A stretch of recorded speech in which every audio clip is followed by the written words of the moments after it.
think, yeah, it's both pieces. I feel so fulfilled in my career. I feel so proud of my work. I manage a team, so I'm able to actually see other people support their own families. And like, again, we shared this too, but I think there's so much meaning there that like, I can't imagine not having that part of my identity.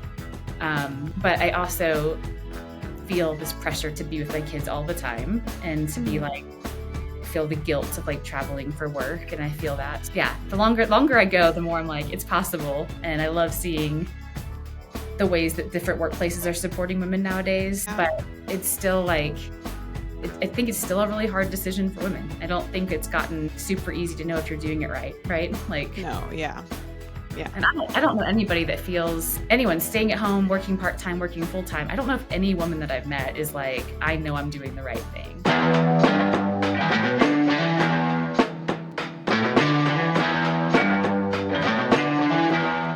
Welcome to It's Both, the podcast where we explore the messy, beautiful contradictions of being human. I'm your host, Nikki P, and each week I sit down with real people navigating life's complexities, those moments when life isn't just one thing, it's so many.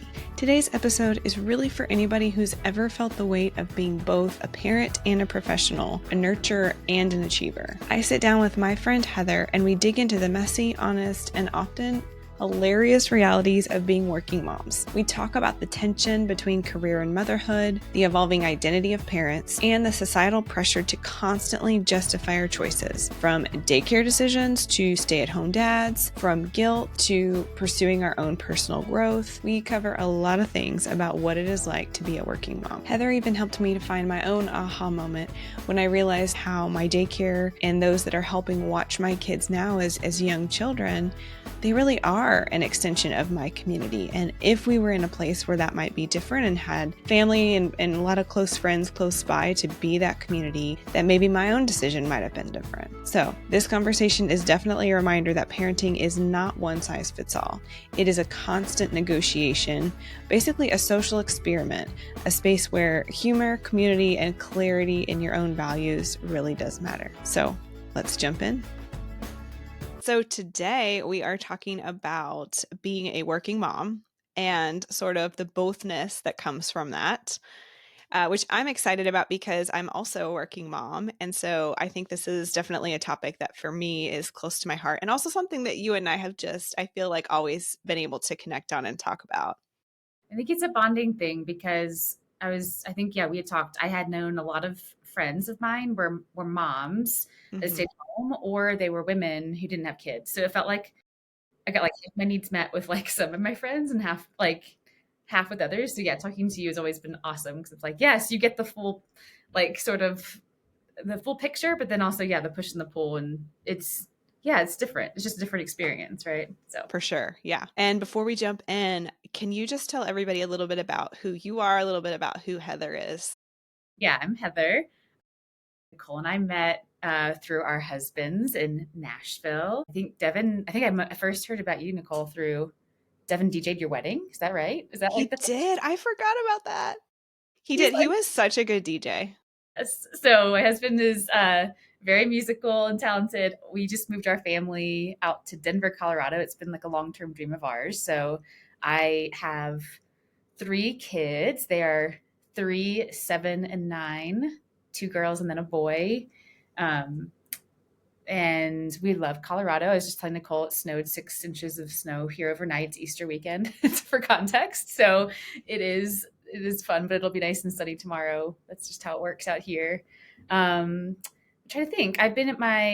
Work-wise, I've been in my current role. I help do all kind of contracting of Coke and Pepsi deals. It's a very niche little consulting firm, but I've been there for going on 9 years, kind of distributed. Yeah, I know. It's like the day I realized that, and I was like, okay. But that's a solid time. Yeah, we work remotely and then we travel for clients. So a lot of my world, like on a given week, is taking care of our kids, and then either I'll travel for a work trip, be in my home office in my house. So really flexible in terms of where we can be geographically, which has been awesome. And then I'm trying to think. My husband Devin stays home with our kids, which is again fun, like not always as relatable, but really fun. Yeah. people can like that can relate to it. But we had 2 kids, and Devin worked and I worked, and then we had our 3rd kid, and we're like, this is not gonna, this is not This is not working. sustainable. Yeah. So outside of what you do, what else do you like? Yeah. Yeah, I think like in that vein, like fitness is a huge like value for me. Like I think that's something that I'm not out there going to try to be a coach or do all these things, but like having some sort of fitness every day is important. So Colorado is amazing because we've got bike trails in our backyard that we can go to anywhere we want to go to. So I've gotten a bike since I've been out here and gotten to go on trails, and that's like a nice solo time too. Like drive an hour away, go back. And then because it's so outdoorsy, that's what most people like to do out here. So everyone's like, like every friend that I've met, like would be happy to go on a walk instead of going out to eat, which is like exactly what I want to do. So I love that. I have been discovering like being playful and fun is really important. And I think it is really hard when there's so many serious roles that are like part of your day to day. Like if I don't work, the kids don't eat. Like that feels Mm-hmm. important.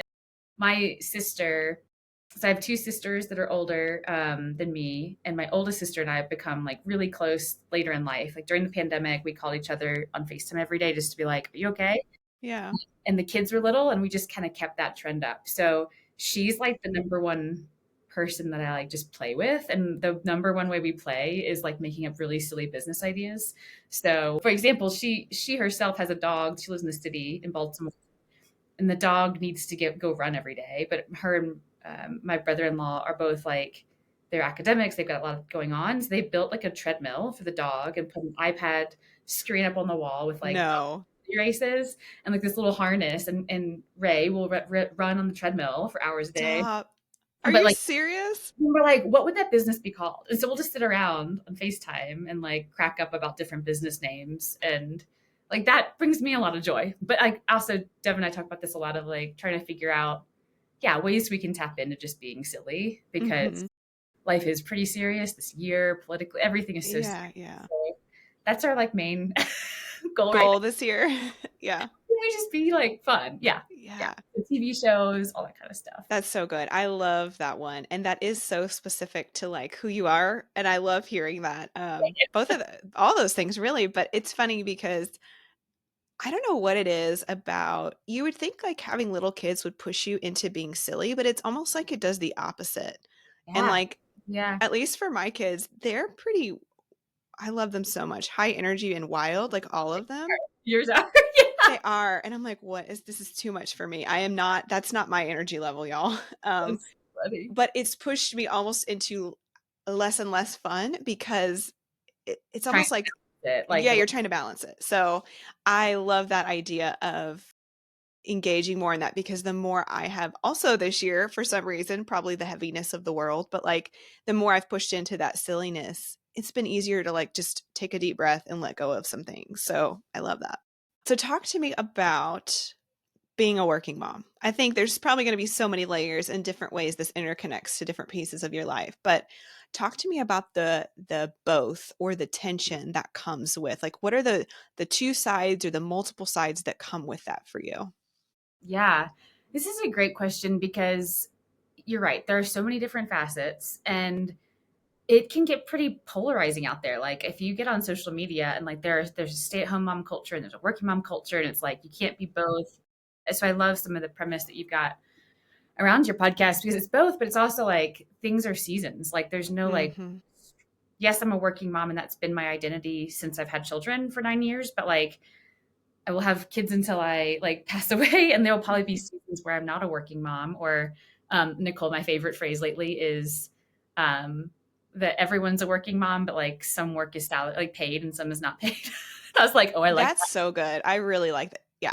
that. At my paid work, Mhm. Mhm. my non-paid work, I like that. But I actually think because I've had to unpack this for a long time. I mean, so my backstory is I grew up in Alabama for most of my upbringing, went to youth group, and was really surrounded by like this patriarchal society where mom's like the most high value and function for a woman is to stay home and have children.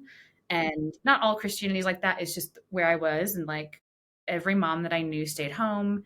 My own mom stayed home until I was in 7th or 8th grade. I'm the youngest of 3, and so it wasn't, and it was very much martyrdom. Like that might not be what people want to do, but that is what's right. and the man should lead the household, both from like the Christian standpoint, but also from like making money, and that men are only good men if they are the ones doing that. So like that's how I grew up. Now Devin, husband, grew up totally different. So he grew up and went to a Lutheran church, but his mom was the breadwinner. She was the one with the college degree, and every woman in his life had a master's degree, was working hard. So that was one of the things when we first got married, we went through like marriage counseling, and we had to draw our family trees and like how we think of family. And that was Mm-hmm. a light bulb moment for me, because I had then gone through college never thinking I wouldn't work. Like I never considered being a mom. I never considered not working like that. I don't know. Mm-hmm. So just interestingly enough, anyways, but it was clear like Devin was like very supportive of a woman working because it's all he'd ever seen. And I was Mm-hmm. feeling a lot of pressure of like, maybe I need to stop working because that's all I'd ever seen. Yeah. So it was nice to get partnered with, to be partnered with someone like that. And then I think obviously you start out working. I've really enjoyed my work. I have a master's degree. Like I think we've related on that too, of just I've worked hard to get to where I am. I really enjoy my work. I feel purposeful. And so when we got pregnant with our first, it was like not a question if I'd go back to work or not. But that's kind of when the pressure, of course, started. People asking, are you going back to work or not? Like things I wouldn't ask men, being worried. My boss was worried I wouldn't come back. And I just thought it was so crazy. But I did have a lot of friends at the time who were appalled that I would consider putting my kids in daycare so small. And Really? yeah, it was really hard. It's hard. It's like I think back then I was really like working moms are the best, very trying to Mm-hmm. be polarized. Like I was polarized too. I was like, this is crazy. So I think my thoughts have evolved a lot over time of like, because I have seen a lot of moms who have taken off time for seasons and come back. And Yeah. I think my husband has worked, but he also not worked while we've been through this. But I do think there's like the identity struggle is hard. And I think even if you get really confident, like at this point in my life, I've had 3 children, I've had 3 maternity leaves. They've been too short. Mm-hmm. I've like gone through like breastfeeding journeys and like done that on the road and kind of had all Mm-hmm. of that and survived it all. And so now Yeah. like Yeah. women can, I keep seeing new opportunities for women. It feels like it's getting more normalized in the workplace. But there are still times, like even as recent as this year, when I went to the women's conference, something they said that can be hard for moms. And I think that I'm still like a decade into my identity of doing this, but still struggle with bringing up my family at work because I still think it's going to be seen as a limiter. So, the men at work have no problem talking about like my kid's got a soccer game or whatever, but I'm still pretty afraid, reasonably so, that if I say, Mm-hmm.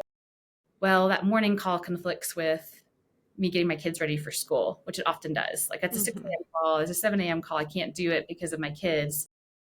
I'm so nervous to say that because everyone knows my husband stays home. So then I'm like, well, they Yeah. expect me to do that, which is tough. And I feel like I get to these breaking points where then I'm like, can I please just be home with my kids? And Yeah. Yeah.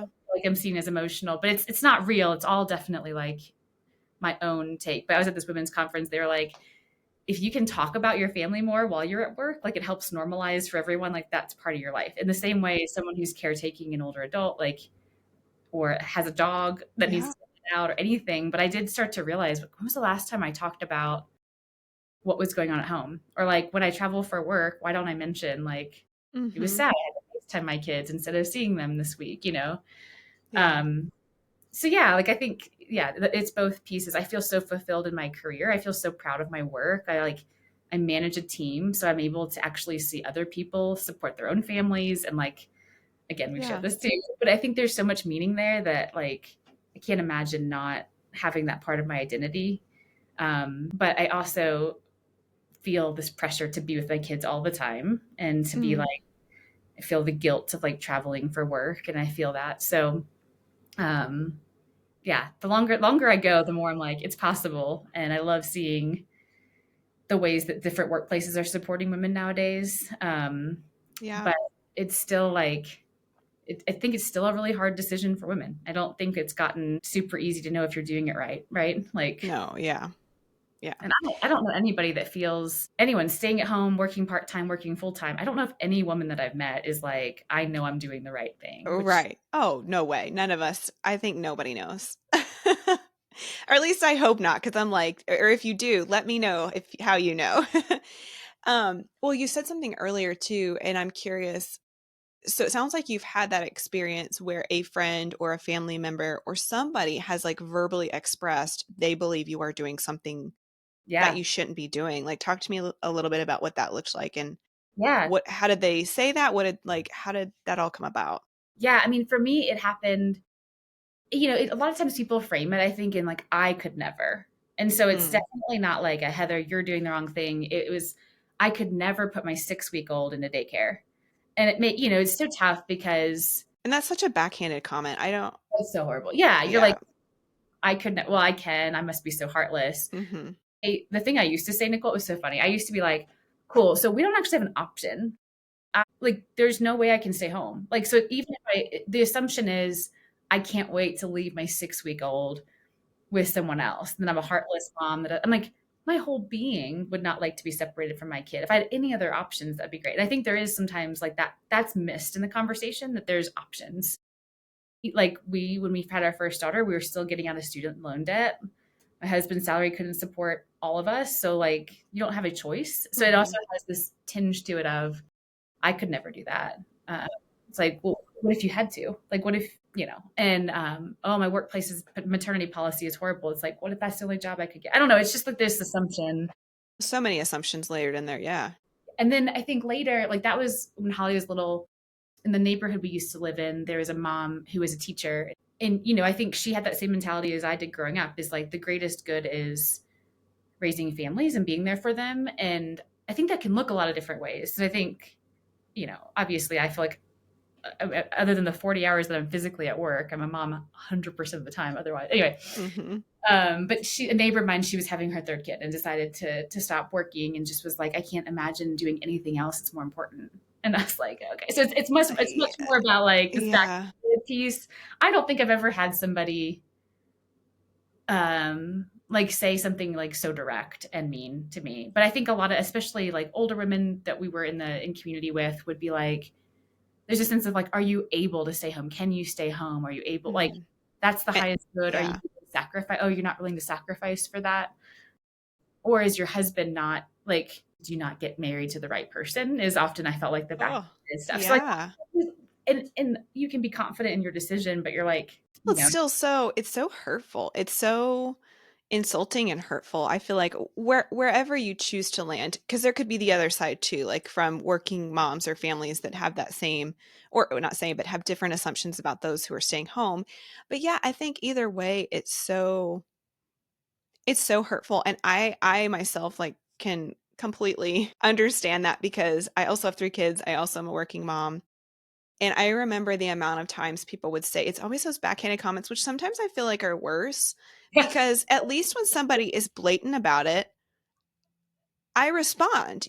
I'm like, "Well, let me tell you why." let's have a real conversation about it. Yeah. Yeah, and I don't have a problem with kind of like giving my rebuttal, so to speak. But when it's backhanded comments, I'm like, there's always this like, yeah, people pleaser in me, you mentioned earlier, of it's not quite aggressive enough for me to like hit back at them. Yeah.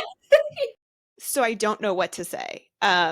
Prejudgment, like, they're not open to really understand. It's like, there's Yeah, for like, sure. they already have an opinion. They're not wanting to have that conversation with you. They're just Mhm. like, well, if I was you, I wouldn't do that. It's like, well, great, thanks so much. Oh, it's so hard. And I think, like, from both ends, because we Bennett and I have talked about potentially staying home, and I think the other piece for me, outside of just financial, like the financial burden, at least for us, is I don't know, and I interviewed Devin, also your husband Devin, and we were talking about this because he's a stay-at-home dad, and I I don't know how to say this. I'm trying to, like, be careful with my words, and I don't know why, but it would I don't, be it would be really hard for me to be a stay-at-home mom. Like, it yeah, it is yeah. such an incredibly tough job. It is a job, and it is so hard, and, both are so hard in different ways, right? And we chose to both continue working outside of just the financial piece because a lot of times my salary does just go to daycare, but there's something that I get in furthering in like staying connected to a career throughout my children's childhood. Like it does do something that for me personally that not everybody would want or need that. But like for me, it gives me something else, right? And so, but I have had multiple people ask me like, and not even the assumption just me, but like me or my husband, like, well, you guys have 3 in daycare. There, what's the point? Yeah. Like from just a financial, not even like a gender or an assumption about staying home, but like financially, like, why are you guys doing this?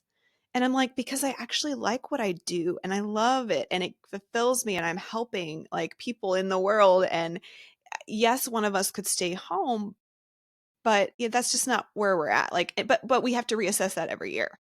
Part of it is like, you're right, like daycare, people can demonize it, but it actually really helps like socialize kids and get them into like, teaches them lessons really well, gets them into good structure. And like, I've seen really big benefits. Mm-hmm. Or with, I mean, you know this, I think for Yeah. any Yeah. human that like works in or outside the home, paid work, Mm-hmm. it's like there's 8 hours of your day, maybe you're working. And there are, I'm going to get math wrong while we're on here, all the other hours of the day that you're not working every day. It's not like you're not with your kids, you're not teaching them lessons. Like we talk about this with even with school, like school is such a small part of the overall day. So, Yeah. I mean, parenting is parenting, whether you're working outside of the home or not. But yeah, I'm with you on the stay at home piece. Is not that I like, I think it would be such a privilege to be home, but I Yes. think, and I've heard struggles of my friends with just figuring out their identity. And then I don't think culturally beyond the US, there's actually a lot of cultures where like parents are with their child all day long. Like Mm-hmm. I think as people, the more I read and learn, like we're community-based people. Like even if it wasn't mom and kid, it's aunt and kid, or it's grandma and kid. Yes. We're sort of the first, we're almost doing this big social experiment. I actually don't think stay-at-home moms should have to bear that burden, but a lot of them suffer alone and do everything. And I just, even if it's just like a community of people, Mm-hmm. it just seems like the better. So I guess by working, you naturally have this extended community in daycare and this like That's such a ability. great point. Yeah. So I think, yeah, the community aspect to it all is maybe we undervalue it. And I worry about that a lot. I think you hit the nail on the head because I've struggled myself to articulate what it is because if is it that I wouldn't want to be with my kids all day? No, of course not. Of course I would like love that as long as I got breaks, but I think that's the key is when you are a stay-at-home parent in America, unless you are very intentionally or you happen to be near close community or family, you don't get a break. You are isolated, you are lonely, and then you are plopped in the middle of the most difficult years ever, which is like kids and being on call 24/7 with their emotional outbursts and needs, keeping them alive, like so That's and doing the true. housework. So you're just in this like hamster wheel of trying to support and maintain without any support because then I think there's also this assumption that if you are a stay-at-home parent, you don't need a like, oh my God, why would you need a babysitter to come over and relieve you? And it's like, what?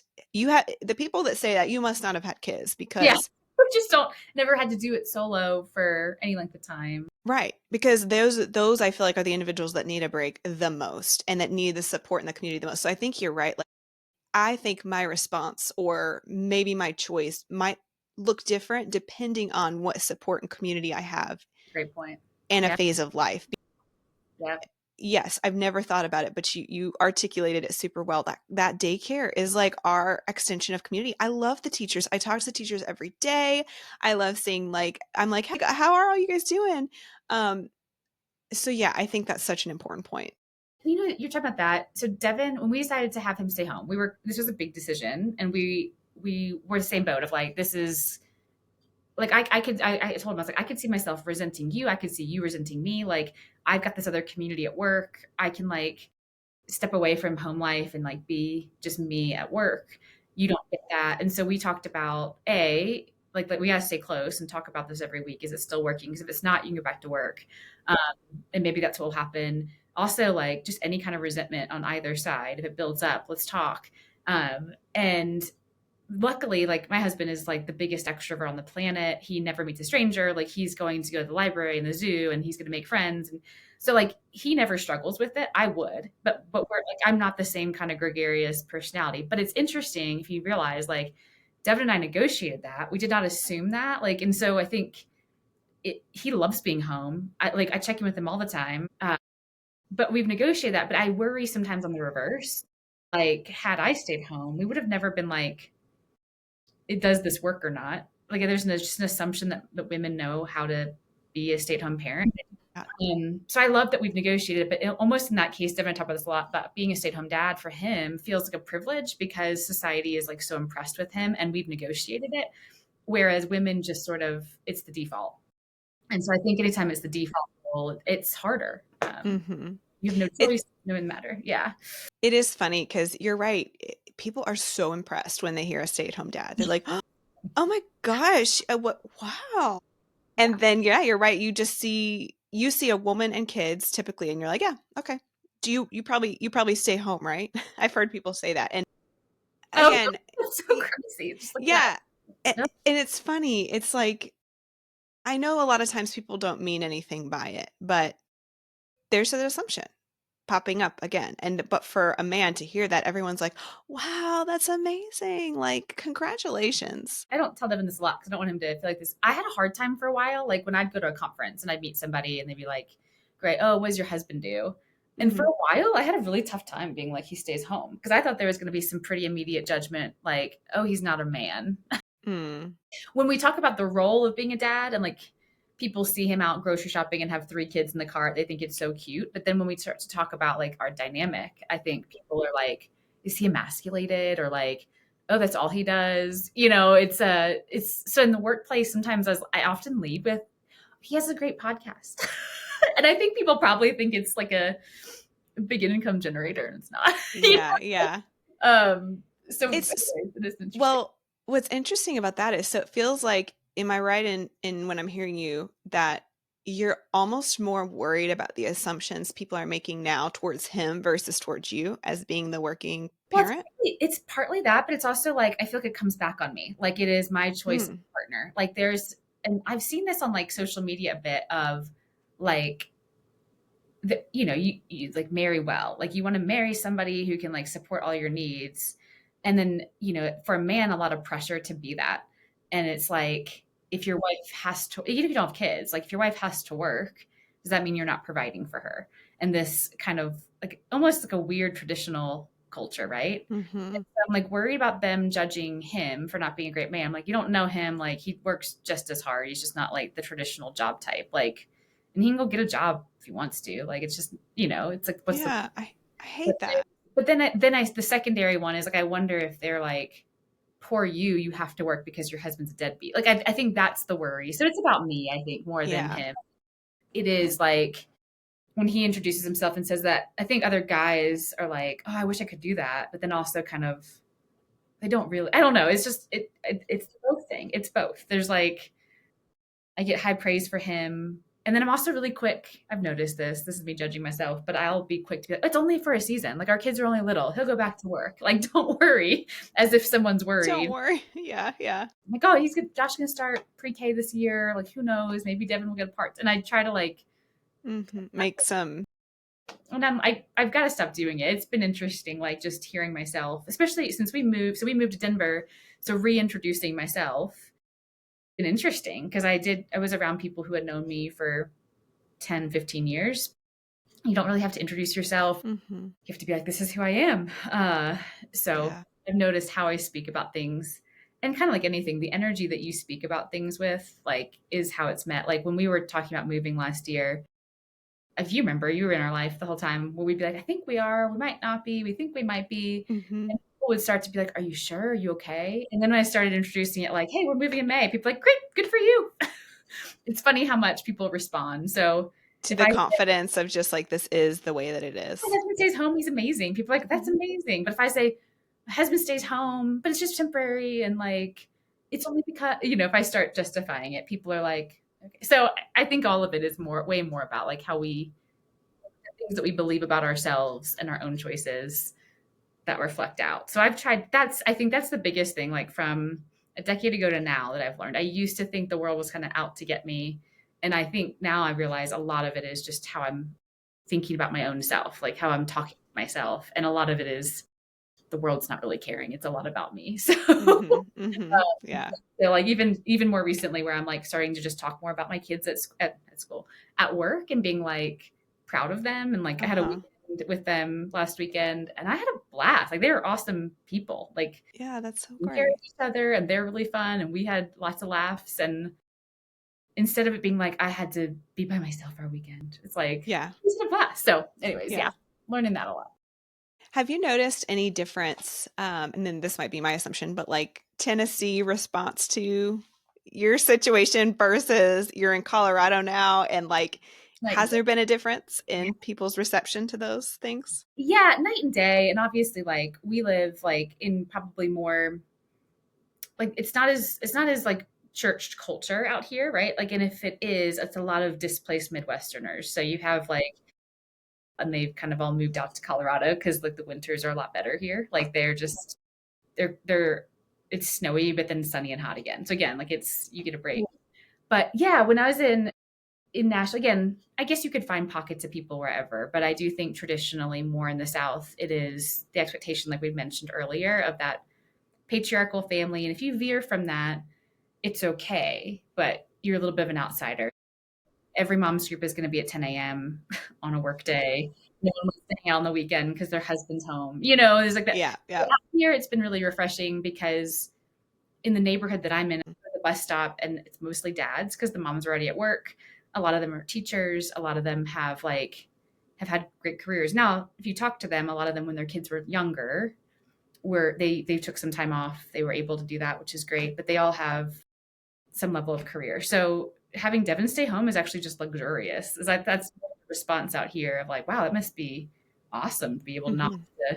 have to have two people working. And so I think there's that big difference. And I always describe it as like it felt like we were swimming upstream a lot when we were in Tennessee. Like no one was mad at us, but like it always felt harder than it should be. Or like Hmm. I would go to co-working spaces and it was always all men. Like men were working and worked with healthcare organizations, and it was always like it was just all everything's all men. So it's nice to be out here and feel like so out here in Colorado, Lockheed Martin is one of the bigger employers, and Lockheed Martin is engineers. So like I'd say half of my friends are engineers. So it's not even Hmm. like they're feeling they're already kind of minorities in this like male dominated field, but like it's just it's so different. So Yeah. I've had a lot of fun being out here because I feel more normal. Like Yeah. that makes sense. It does. It does. And it probably relieves you a little bit. Like it lets you just kind of go, okay, I can maybe let down some of my expectation or expectation of others' expectations and like just kind of get back to figuring out, or maybe it's not even figuring out, it's just like just being without worrying about all the other stuff that's going Yeah. to come from other people. If you're like me and dinner time creates so much anxiety and stress, and you have very little time, especially if you have kids, from the time you get home until bedtime, let me suggest Hungry Root. Hungry Root has been a game changer for our family. Every week I go in and I pick out our meals for the following week. I get to select 4 servings, which is huge. A lot of delivery services don't allow for multiple servings like that, but it's enough to feed our family. They are really affordable. They're significantly cheaper than what you would get with some of the other subscriptions out there that tend to be very pricey and fancier, I would say, than Hungry Root. But it also offers a lot of healthy options. And so you can pick different dietary restrictions. Like I usually always select anti-inflammatory for the family, which is like a lot of fish, a lot of veggies, a lot of chicken. But you can also select vegan, vegetarian, high protein, gluten-free, all these different variations that you can choose from. That's affordable, it's healthy, and almost every single meal is less than 30 minutes to make. And oftentimes if it's more than 30 minutes, it's just the bake time that takes a little bit longer.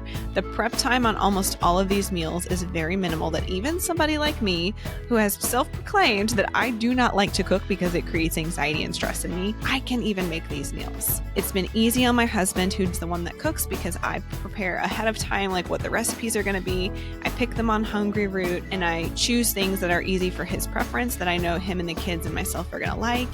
And it's made our dinner time routine so much easier in a way that none of the other subscriptions have.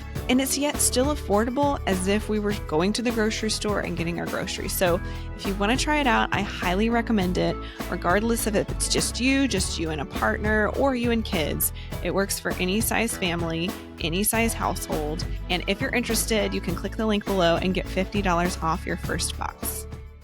Even Nicole, this is such a silly thing. So this is the best example of just systematically in Nashville, like you sign up for your kids for school. Anyone who has kids knows this. You put a primary contact and you put a secondary contact.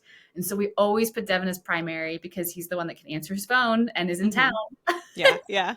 In a Nashville in school, like no one ever used that. It was always the mom. And so I would get these, I'd be like in New York and I'd get a phone call and they'd be like, Even though you're on the secondary? because I think they just assume moms are going to be able Yeah. to do it. Interesting. It's so rare. And so it's like, and so I'd get off the phone and call Devin. I'd be like, hey, Devin, I'm not in town. Can you go pick up? Anyways, we did that. And that's a big difference out here is we signed up Devin primary and I never get calls about school out here. They just call Devin. And so again, that's just a silly, like.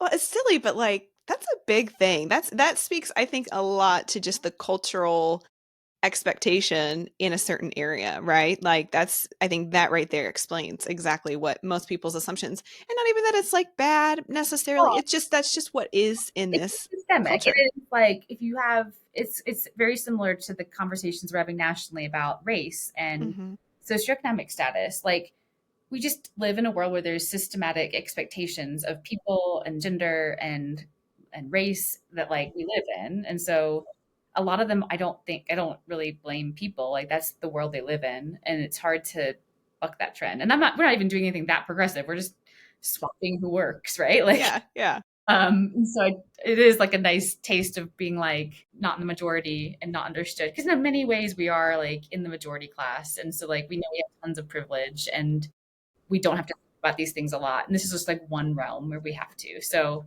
we have to put that perspective on it all the time too, where it's like. And what do you think? You've talked about it a little bit, but how has this experience from being just a working individual to now being, a working mom of 3 and also with a stay-at-home, well, I guess stay-at-home dad now, but like, Yeah, no, totally. how has going through this experience in multiple phases, like how has that shaped you and changed you? What for the good, or maybe I don't want to say for the bad, but for the areas that it's really pushed you, I think, into yourself. Like talk to me a little bit about that.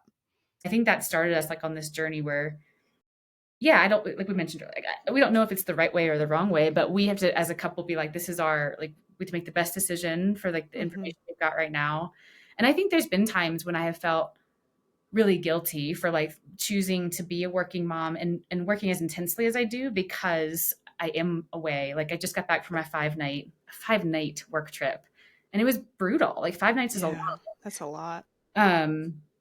And the kids are a little bit older, so they're adjusting. So there's been times when it's been really frustrating where I just wake up and I'm like, I wish I could just be the one that stays home. And I wish that like we could just figure it out, And so like there's been a lot of that guilt. But I think also just like being grateful that like I can have a salary that helps him, like that lets him stay home and my kids are able to be with their dad. So like I think we just kind of had to stand behind the fact of like we made the best decisions for us. Like we both came from different socioeconomic backgrounds. We both have different levels of education. So like, anyway, I think that's been like the hard stuff. I think the good stuff is we've had to just say like, don't listen to the naysayers and actually just like do what we need to. And I'd say by and large, most of our friends are so supportive, family so supportive. It's not like a hard thing, but anytime you're different than the norm, like it gets to be challenging. But yeah, I think there's that moment of, whenever I go on a work trip, I can either choose to go and feel really guilty and be like, I'm a horrible mom. My kids are going to need to go through therapy because they don't have their mom here. My kids are going to act out.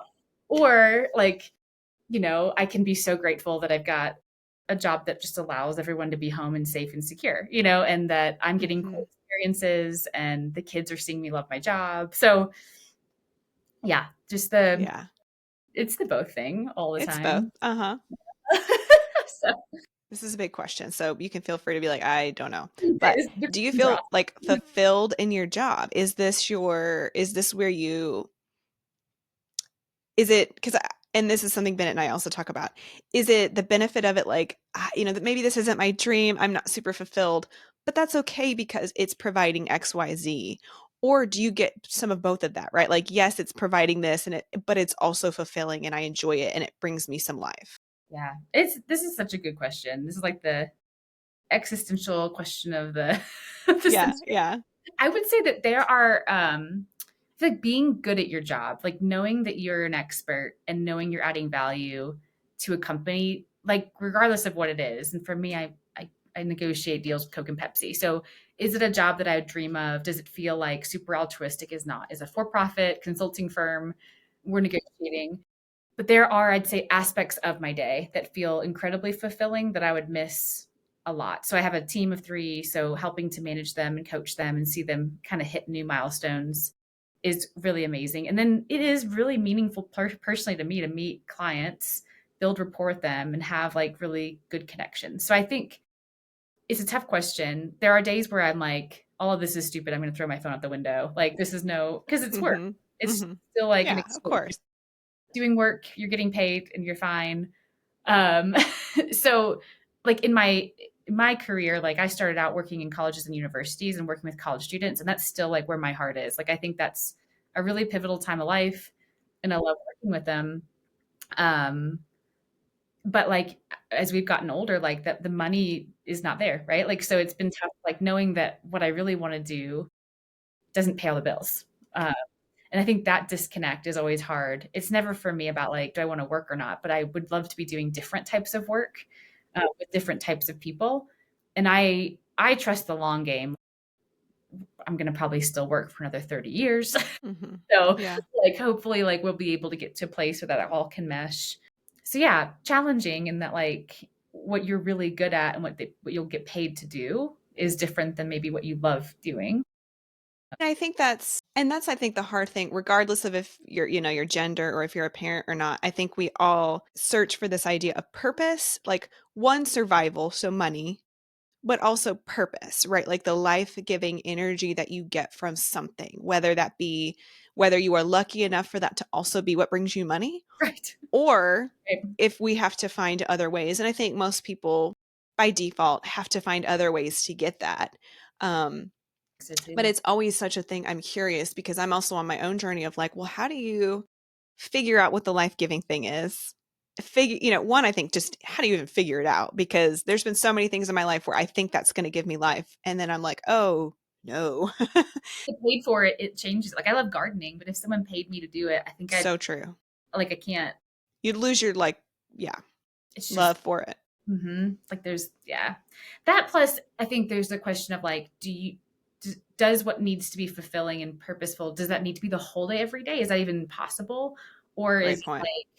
is it finding like I mentioned, I really love when I can make these deep one-on-one connections. Well, I can do that in various parts of my day. It's not my whole job. And how can I limit the other? I don't know. It's like there's that. I don't know if that's ever like for me. That's how I kind of have to maybe justify it. But it helps me get through the day of like, oh, I have one-on-ones all day with my team. This is going to be a good day because I'm just here to coach and manage. Um, but I really hate like traveling sounds so cool. Like if you ever have moms on here too, we should talk about like traveling for work because it sounds so much better than it is. Yeah, yeah. Like I was in Youngstown. No, I was in South Bend, Indiana. No shade to South Bend in January of this year. So, like, talk to me about Yeah. what part of that trip was fun. Mhm, mhm. Well, honestly, I've only traveled I'm trying to think now. I've had to turn down many conferences, and actually, I say had to.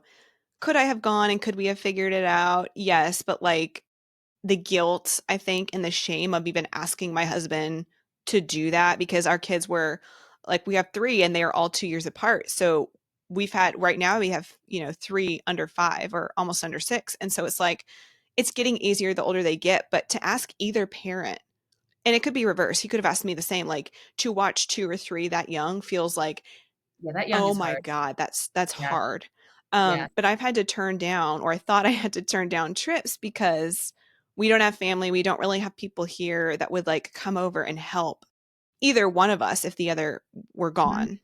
Yeah, And so I took my first work trip last year and I did it because it was in Ohio and we could drive up and Bennett could stay with his parents. And I felt okay. And yeah. it's nothing about him not being willing. It was more me not even, I wouldn't even bring it up to him. I would just tell my boss no. I was like, I'm sorry, I can't.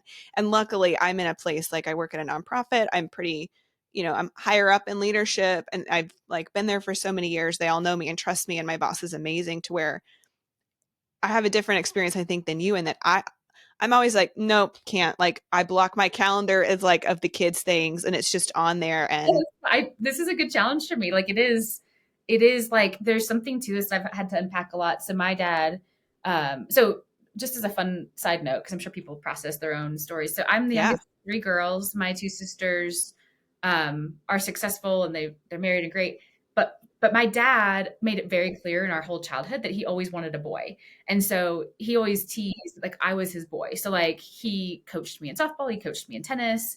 And he would do a lot of things and just kind of joke around about that. But he also like mentored me and coached me on finances and business. So like gender aside, I always felt really a lot closer to my dad than my mom, just because he was willing to kind of put that time in. But then, you watch how he worked, and that generation of working was, I mean, they did not have the internet. The idea was like you put your head down and you do your job and you sacrifice and you don't bring anything personal, you don't show emotion. And so a lot of the way that I started out my career was the same way. Like almost as if I don't have a personal life, like whatever the job requires, and then I will be rewarded for my loyalty and I'll be able to move up. And so whether you believe that or not, it was just ingrained in like who I am as a person. And every job I've had, I've been able to move up. But it's like I go to therapy, very much proponent of mental health, but my therapist is often like oftentimes women get into their 30s, especially after having children, and what worked for them like throughout their life like just stopped working. Like yes, it doesn't, because I can't satisfy all the stakeholders in my life anymore by just saying yes.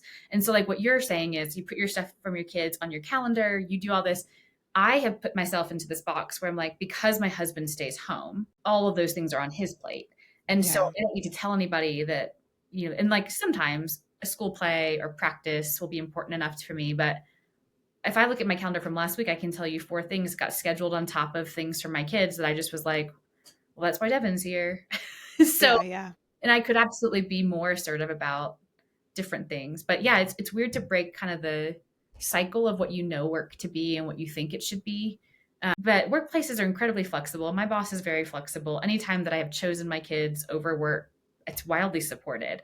And that's Hmm. why in fact, like I think society is softening up if we would just be assertive about what we need. Like Well, one, and I think, to your point, it feels like if I were in your shoes, I think I would feel an immense amount of pressure. And it would, for me personally, be hard to not be resentful because I, it's hard for me to speak my needs and then I get resentful, right? And so yeah, the one plus side of two working parents that feels like it's probably a lot harder for you, but not as much for us is my job. Well, I'll just be frank, like my nonprofit leadership job would not support that like daycare. right. Right. So Yep. I have chosen to stay and grow in this job. One, because it does good, but two, because I haven't necessarily needed the salary to be the thing that supports everyone. Luckily, we have Bennett's salary that does that. So I've chosen a job that is highly flexible, highly supportive of this Makes sense. mom life, working mom life. However, if Bennett's job were to go, I would be much more in your position of I'm going to have to find, a more corporate job where the salary is higher and there's less of that flexibility. That's kind of for me been the way that we've been able to maintain the both is I just kind of know I've hit my salary top, right? Like I'm kind of there and that's okay That's just how because education's the same. That's why, like, that's my dream yeah, too. But it's like you just have to ha- constantly trade. mhm. Um, Constantly trade. That's such a good description of it is. It's constantly trading and reassessing week by week, month by month, season by season. you know what else? I was thinking about this. I told Devin this. So again, keep on mentioning this women's conference. It's recent and it was really eye opening to me. There's a women's like working mom session, and the people that are on these panels are incredibly inspiring. But they are like the CFO of of Denny's. Like this is like big companies, and they are in the C-suite, and all of them have working husbands as well. And so like their husbands are also pretty high up the chain. And so it's interesting because they have these panels to sort of be relatable. But what happens is when you have two really high powered people, like the things that the lifestyle is so different. They're like, we have a nanny, we have a house I was cleaner. just about to ask, like, It's like yep, it's the whole it's the community thing we're talking about again. So they're able to like travel for work and be in this corporate setting, and they'll talk about like getting off early on Friday to go to something. But I'm also like, you have so many levels of support because the salary can like so yeah. exactly. Also, Yeah. you could go for a lower salary and you can be there for those things. And it's like it's just what works in your own family system. And then I think we did have one lady on the panel who maybe was a single mom, but again had family. Like it's like there's Mm-hmm. always another, like there's like all these different things you have to check. Because similarly, we've never had family in town when we've had some family in town, not super supportive, helpful. Mm-hmm. Yeah. No, I understand. And then friends are helpful too. But yeah, the community piece is, it's all back to that too. Think, which I'm trying to get out of the language of good and bad because I really don't think there's much that's bad unless, I think we all know what actual bad is. But Evil. when it comes to parenting, I think there's so much bothness in in any choice you choose, and there are going to be pros and cons and barriers or strengths in each choice, whether it's choosing to work at home, like staying home and working that way, going to a job. Like there are just so many layers and things, even in our conversation, like we're both working moms, and yet that shows up differently for both of us. Very much. Yeah. Yeah. um but yeah, I think and one thing I just want to state, because I feel like we are both feeling it and most people are, is the constant reassessing of everything in life, especially when you also work. Well, can I tell Like, you how many times? Okay, this is great. You mentioned this. This is a good segue. So you mentioned like, uh, one thing I do feel regularly, and I'm sure many families where there's just one person bringing in like, yeah, the breadwinner, whoever's like, who pays the mortgage, whatever. I do. There was a stress to me a little bit on like, I look up sometimes and I think if I was bad at my job, if I got fired, or if the economy got a turn, like everything's on my shoulders. And part of me loves that. And I like feel pretty proud of that. And pride. Yeah, I was gonna say, there's, I'm sure, pride. There should yeah, be. I feel great when I'm like, here's our Christmas bonus. And also like, I Yeah. did that, you know? Yeah, yeah, of And I also course. always tease when Devin gets me a gift because I'm always like, you're welcome. These beautiful flowers right here from Devin. And I was like, I paid for those. No, I'm totally kidding because he saves us a ton too. But basically, we do this thing from time to time where I will have like a really hard week, and I'll be like, what would it take for me to get a new job? And I start to look at jobs that like are exciting to me in education, and then Hmm. I tell Devin the salary, and then he's like, well, how much would I have to make if that? I was like, the same amount of Yeah. both kind of like we'll make a budget and we're like, well, where could we cut? We do this regularly, to your point, the full reassessment. And are like, yeah, what if we just blew it up and we just both got jobs that were really fun? And then you like are able to then reassess like, okay, but the way that we're currently set up is just me working and we have all those things. Are we really wanting to go back? And I think at some point there'll be an inflection point, like if the job stays too stressful or if there's ever anything unethical, or heck yeah, like maybe the economy eliminates the job. Like we want to be prepared Yeah. for it. We're happy with the current situation, but it is like, yeah, it feels like I don't know if maybe men go through this or not. Men seem very like stable, like this is my job, this is my role. Hmm. Hmm. It's just us overthinkers that are like, but what if we like totally decide to Yeah. just move to Europe? Like, Oh God, the amount of times we've talked about that, or Canada, I'm like, let's just yeah, go. let's just I go. definitely think men do it because I know Bennett every day almost, not every day, that's an exaggeration. He's like, I don't like, he's definitely in that space of he's doing it for the family. Like Yeah, it's not really fulfilling. yeah, But yeah. the benefits right now are such that we just can't, with three littles, until the youngest is like in kindergarten. It's going to be really hard for us to figure out, how to reassess. But he definitely is an overthinker too, and wants to do good in the world, right? And I think there's all that. I think that's what it gets back to for a lot of us that question work, is like, are we putting some good into it? And I'm not saying you have to be out there working like nonprofit or like hands on with actual people who need support, but there are ways you can do such good in any job you're in. And when it's hard to find that, I think it becomes incredibly hard to keep the like energy to maintain something. And there's this question for your own kids. Like this is the thing that haunts me, Yeah. not me, but like, so my dad did healthcare administration for all of his years. He just retired, and like I'm proud of him because he showed me what work ethic is. And I don't want to speak for him, but the more I talk to him, the more I feel like he's not sure if that was worth it. Like he helped hospital systems save money and operate, and it sounds maybe altruistic, but a lot of it is just internal politics. He made really good money to do it. But I don't get the sense that he's very incredibly proud of his career, the work he did. And I'm like, interesting 30 years from now Yes. to be like, I'm about to retire. Yeah, to your point, does the work have to be that, or is the committees that I was a part of, or is it the work in town? There's all these questions about like, who will I be for my kids at that point too? Will they be proud of me?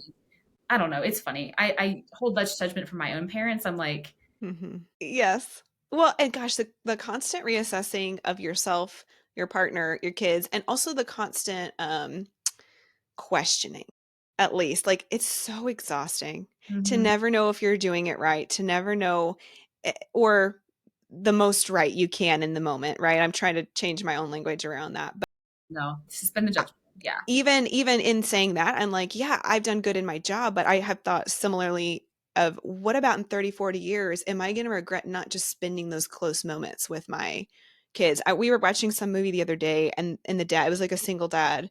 It was some stupid movie. I don't remember what it was, but the one like really sweet moment from it, he was like, you spend 93, and I don't know how accurate this is, so somebody fact check me, but like you spend 93% of the time you're going to spend with your children before they turn 18.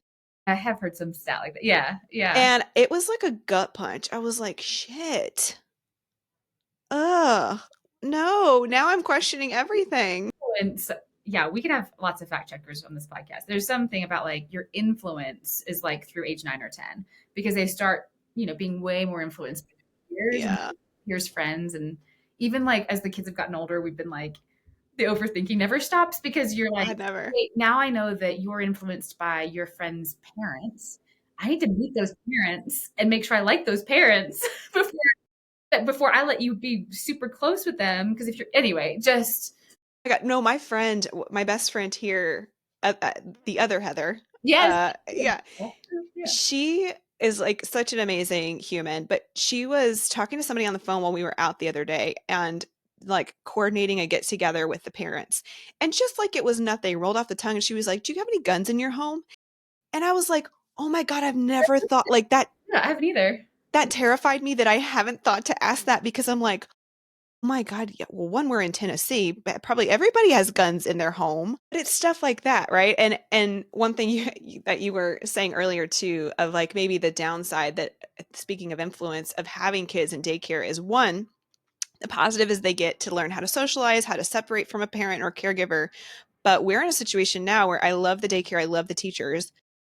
And yet, if they don't share some of your values in how you speak to your children and how you help them emotionally regulate, the bad habits that they can pick up, like that's the flip side of having the positive, right? Of That is so true. Yeah. hearing a teacher say that you've heard say, shut up. And I'm like, I'm not trying to be picky about things, but can we not talk like, I'm like, can you just say anything else, right? Like, we need to be quiet. Appropriate. That's all. Yeah. Yeah, Yeah. let's be age appropriate for a 3-year-old, you Mhm. know. That is Um, one. Yeah. so I think that flip side of like I'm having to constantly reassess, like to your point of influence, the guilt that comes in for me of daycare is what are they learning? I know the good they're learning. I know all the positives, Yes. but what are the negatives Yeah. about what they're learning when I'm not there? And I'm not saying I'd be perfect because Lord knows I am not.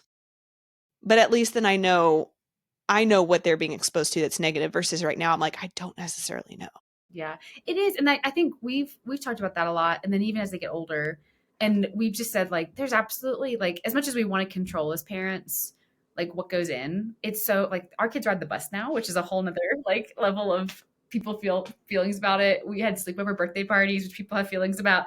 Um, but we really like we know we can try to shelter and protect, but like we need to just make sure that we're carving out the time to be able to talk about what happened today and whenever we hear Mm-hmm. certain things. So out here, it's interesting. We have a number of people who are pretty progressive, whatever side of the spectrum you want to fall on, but also like, let's unpack it. Like none of these kids have real views on politics. So we're like, you're exposed to that. Let's go ahead and process it, which is really great. And I think that's like knowing that we're a safe spot. They're just going to keep getting exposed to stuff. So yeah, obviously want to limit as much as we can. What would you say to people who are going through this tension of both? And like, how do you deal with the both? What Yeah, helps you? I think this is great. I think I'd say my number one way of processing is like Devin and I have always been like verbal processors. And so what we do is we get the kids to bed at night and then like unpack the day. Like and from his perspective and mine, and they're very different. especially right now. Mm-hmm. But we never skip over that. Like what I want to do is just go watch TV and like zone out.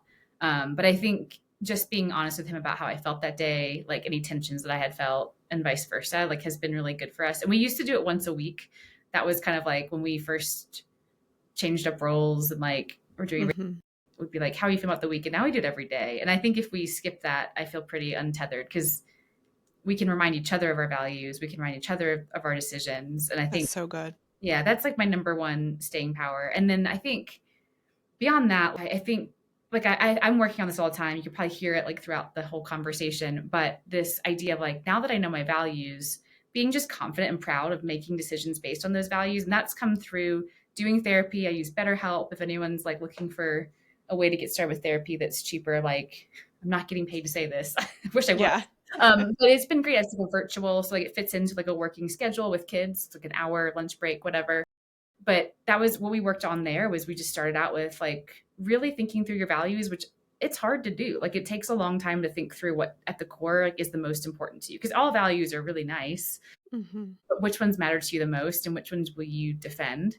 And then make those decisions. And then you're not learning, I can't please everybody, but I need to be more confident. So I think those two things have been like you're never, I also don't think you'll ever solve it. Like we just mentioned that a couple times, but Mm-hmm.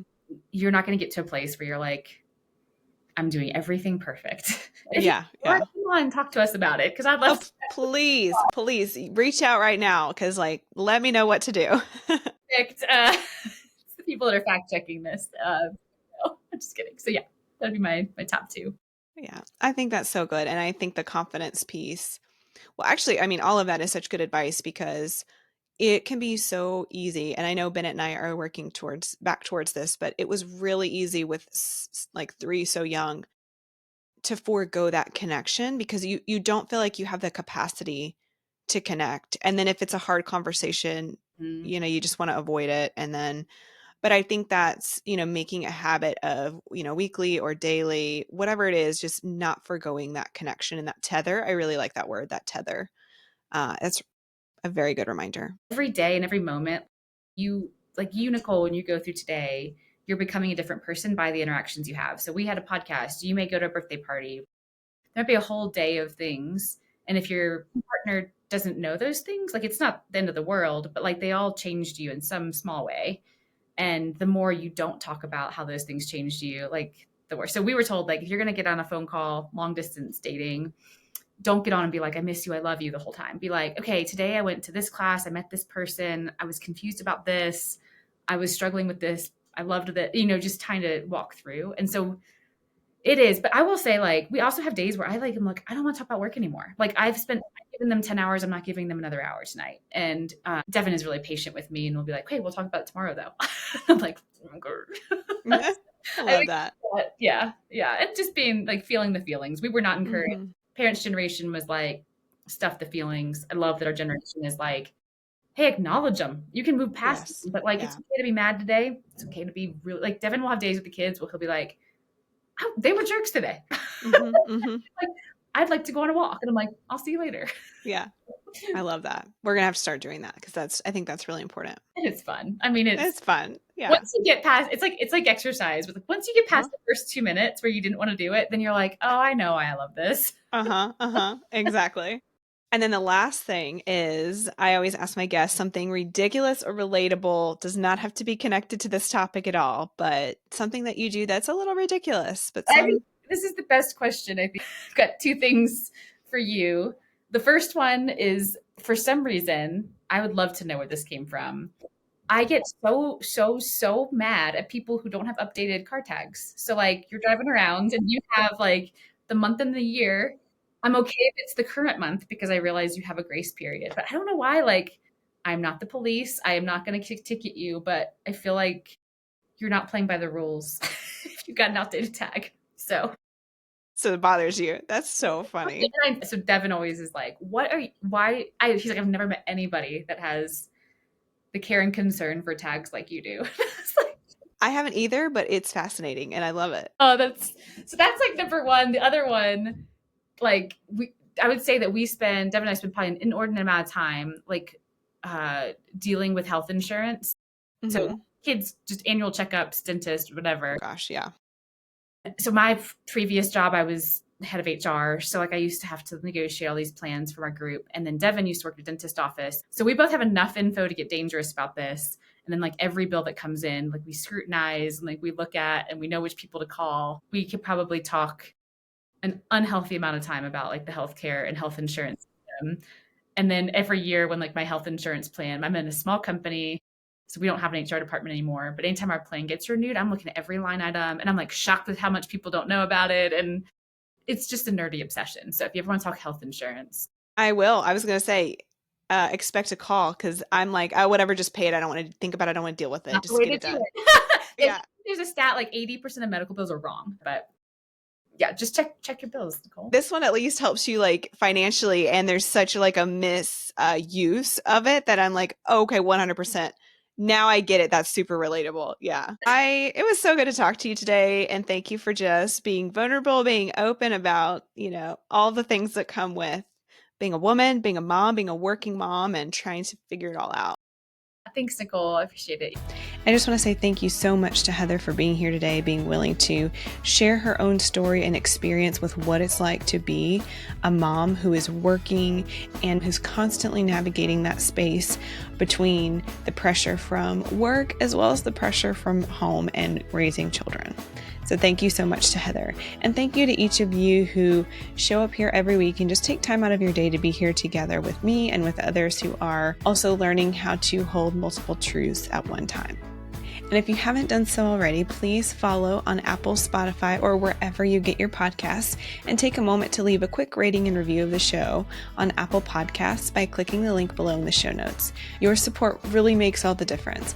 A simple follow, a rating, and review of the show is a huge boost for the podcast. And not only is it super impactful for the show, but it also really helps others who also might be struggling with some of these same things to find us. And I love hearing from each of you. So follow the show on Instagram at It's Both Podcast to join the conversation and get behind the scenes content. You can also send me an email directly at itsbothpodcast@gmail.com. Thank you again for listening. And remember, it's okay to feel all the things because so many times in life, it's not either or. It's both.